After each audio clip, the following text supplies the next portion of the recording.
Do you ever wonder how amorphous lumps of material are turned into the everyday products which surround us? Let's find out. In this video, we're going to talk about manufacturing processes. There are 6 main categories of manufacturing processes, which are forming, casting, molding, joining, machining, and additive manufacturing. Each one of these categories contains a large number of different manufacturing techniques. There are a lot of different factors which need to be considered when selecting the right manufacturing process. This includes the material you are working with, the geometry of the object, the number of parts you are producing, tool and material costs, and required levels of automation, to name just a few. Let's look through each of the 6 categories in detail. Forming involves applying forces or pressure and plastically deforming the material to produce the desired shape. It is typically used for metals. Most forming processes can be done when the metal is either above or below its recrystallization temperature. This is known as hot or cold working. Hot working makes it easier to plastically deform the metal, but cold working causes strain hardening, which increases the strength of the material. 3 common forming processes are forging, rolling, and extrusion. Modern forging is done using machines. In closed die or impression forging, the metal is placed between top and bottom closed dies. Repeated strokes from the hammer are used to cause the metal to flow into the shape of the dies. Objects produced using forging can have improved mechanical properties compared to objects which are cast, but it can be difficult to achieve tight tolerances using forging, and the required equipment can be expensive. Extrusion is a continuous process which involves placing hot metal in a chamber and using a ram to force it through a die, producing a long object with a constant cross-section. Extrusion provides an excellent surface finish and can achieve very tight tolerances, but it is only suitable for producing 2-dimensional shapes. Rolling is probably the most commonly used forming process. It involves passing metal between 2 or more rollers, which apply pressure and reduce thickness. More complex products like I-beams can also be manufactured by rolling.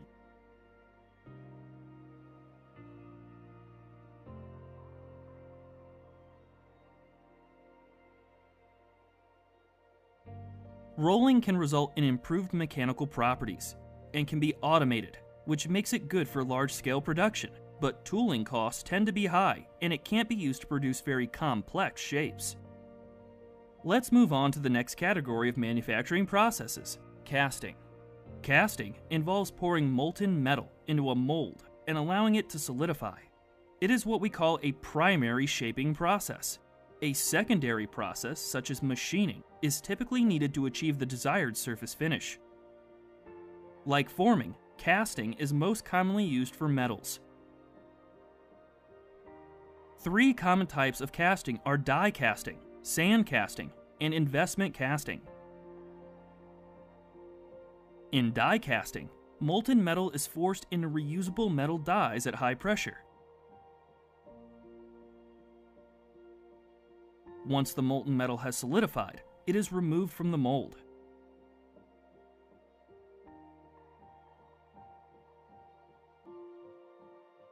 Die casting is mostly used for non-ferrous metals like aluminum and zinc, which have low melting temperatures. It provides an excellent surface finish and can achieve very tight tolerances, but startup costs tend to be high, so it is only really suitable for large production runs. In sand casting, a pattern is used to create a single-use mold from damp sand.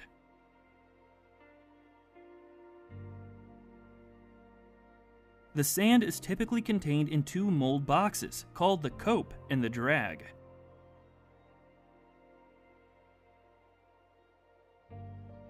Molten metal is poured into the mold through a channel formed in the sand.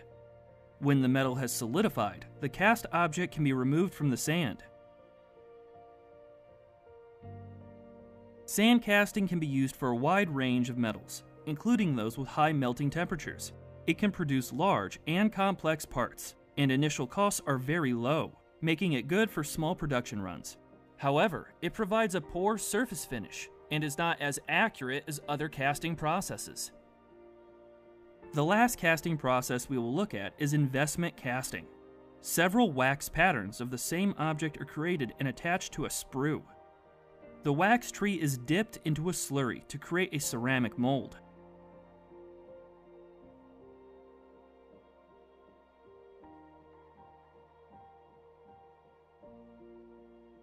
Heat is applied to melt out the wax. Molten metal is then poured into the ceramic mold. And once the casting has cooled, the mold is broken off. Investment casting is good for parts with complex geometry and can achieve tight tolerances, but it is an expensive and time-consuming process. Molding is very similar to casting. It involves shaping a liquid or pliable material using a mold. Most of the time, molding is used for forming plastics. Typical molding processes are injection molding, compression molding, and blow molding. Let's look at the first two. Injection molding is the most commonly used manufacturing method for plastics. Polymer granules are fed into the hopper, and a screw is used to pass the material through a heated cylinder before it is forced at pressure into the mold.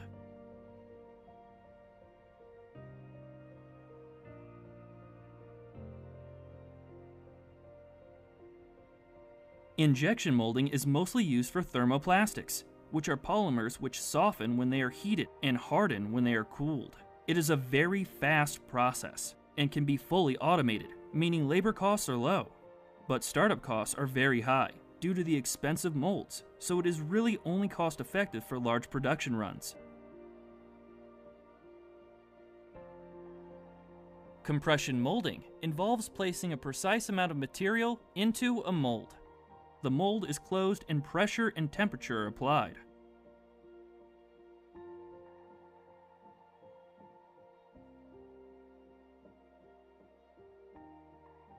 Compression molding is mostly used for thermosets, which are polymers which irreversibly harden when heated. Tooling costs are relatively cheap, making it good for small production runs, but it is quite a slow process and is not well suited for complex designs.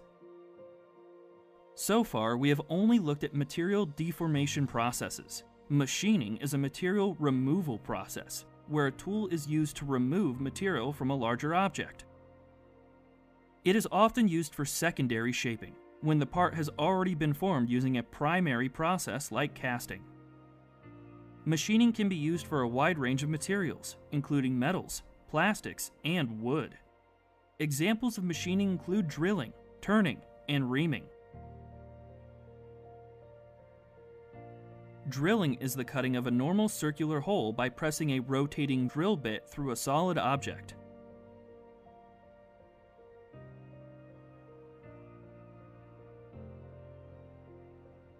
And turning is the use of a cutting tool to shape a rotating workpiece.